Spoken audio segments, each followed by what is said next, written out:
अध्यक्ष महोदय, 10वीं पंचवर्षीय योजना पर विचार करते समय सदन के दोनों पक्षों के सदस्यों ने जो महत्वपूर्ण प्रश्न उठाए हैं उन पर विचार किया जाना बहुत आवश्यक है।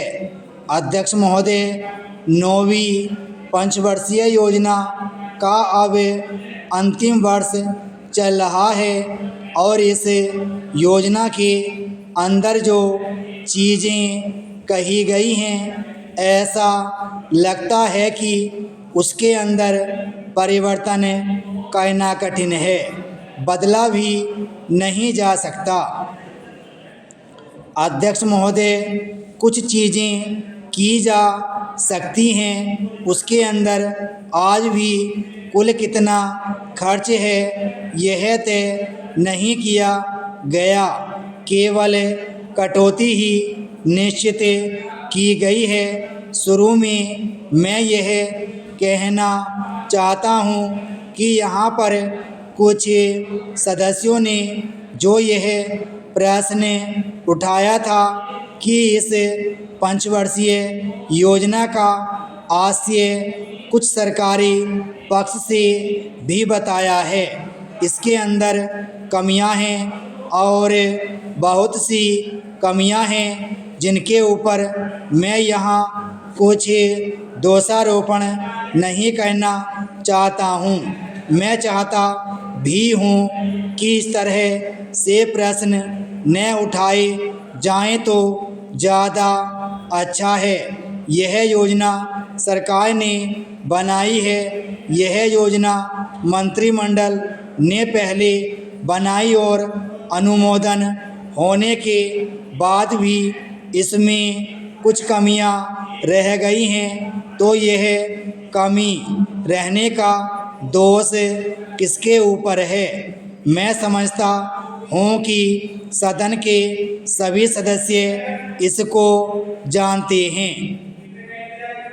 बहुत से लोगों ने दिल्ली के प्रश्न उठाए जो दिल्ली के साथ अन्याय किया गया है, तो मैं समझता हूँ इस बारे में सब आवाज़ उठाएं। इस बात की आज ज़्यादा ज़रूरत है।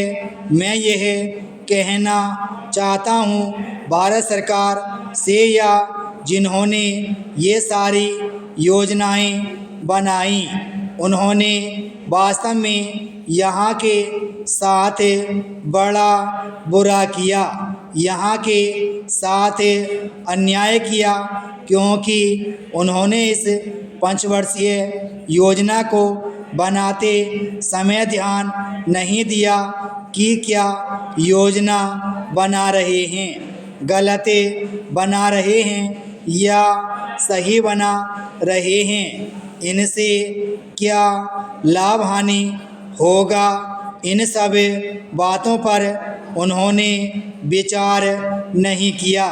तो मैं समझता हूँ ऐसी परिस्थितियों के अंदर यह बात ठीक नहीं है। ऐसी दशा में यहाँ पर 5 वर्षों में आने वाली योजनाएं बेकार बनकर रह जाएंगी।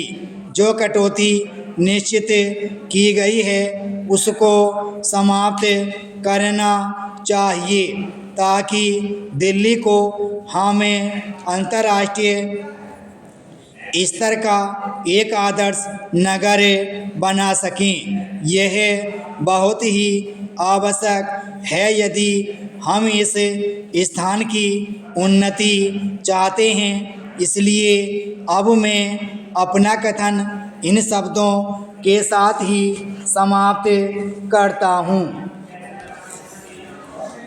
अध्यक्ष महोदय, आपने मुझे 10वीं पंचवर्षीय योजना पर बोलने का अवसर दिया, इसके लिए मैं आपका आभारी हूँ। आपने मुझे कम समय दिया, इसके लिए भी आभारी हूँ। अभी मेरे से पूर्व कुछ सदस्यों ने हम पर यह आरोप भी लगाया कि हम योजना में विश्वास नहीं रखते। उन्होंने तो यह भी कहा कि हमारे चुनाव घोषणा पत्र में भी उनको इस बारे में कुछ नज़र नहीं आया। मैं इस बारे में यह निवेदन करना चाहता हूँ कि उन्होंने कोई दूसरा घोषणा पत्र देखा, गलत घोषणा पत्र पढ़ा और उसी को हमारा घोषणा पत्र समझ बैठे। लेकिन मैं यह कहना चाहता हूँ कि हमारा घोषणा पत्र इस समय मेरे पास है। इस घोषणा पत्र में हमारी घोषणा में योजना के बारे में स्पष्ट रूप से कहा गया है कि हम योजना पर विश्वास रखते हैं, लेकिन ऐसी योजना पर विश्वास नहीं रखते जो जनता के दुखों को दूर नहीं कर सकती, जो जनता के कष्ट दूर नहीं कर सकती। आज तक जितनी भी योजनाएं बनाई गई हैं, जिन्हें हम पहली पंचवर्षीय योजना, दूसरी पंचवर्षीय योजना और 10वीं पंचवर्षीय योजना आदि कहते हैं, और उन योजनाओं में हमने जो कुछ निर्धारित किया उनसे हम जनता के दुखों को दूर नहीं कर सके और जनता के कष्ट दूर नहीं हुए। इन योजनाओं के परिणाम भी हमारे सामने हैं। बड़े बड़े अनुभवी बैठे, उन्होंने योजनाएं बनाई, लेकिन योजनाएं ठीक प्रकार से कार्यान्वित नहीं की गईं। उन योजनाओं में काफ़ी दोष थे, जिसके कारण ये योजनाएं लोगों के दुखों को दूर नहीं कर सकीं। लोग दुखी ही रहे। मैं यहाँ पर कहना चाहता हूँ कि जो हमारी योजना थी उसका परिणाम क्या निकला। उसका परिणाम यही निकला कि हमें रुपये का मूल्य कम करना पड़ा। जो योजना होती है वह राष्ट्र धन को ऊंचा करने के लिए बनाई जाती है, लेकिन हमारे सामने आंकड़े हैं, इसका परिणाम हमारे सामने है। हमने अब तक 9 पंचवर्षीय योजनाएं कार्यान्वित की हैं, लेकिन हमारी प्रति व्यक्ति आय में और जीवन स्तर में अपेक्षित वृद्धि नहीं हुई है। यह दुख की बात है। मैं यह कहना चाहता हूँ कि हमारा ऐसी योजना में विश्वास नहीं है जो जनता के कष्टों को, जनता के दुखों को दूर न कर सके।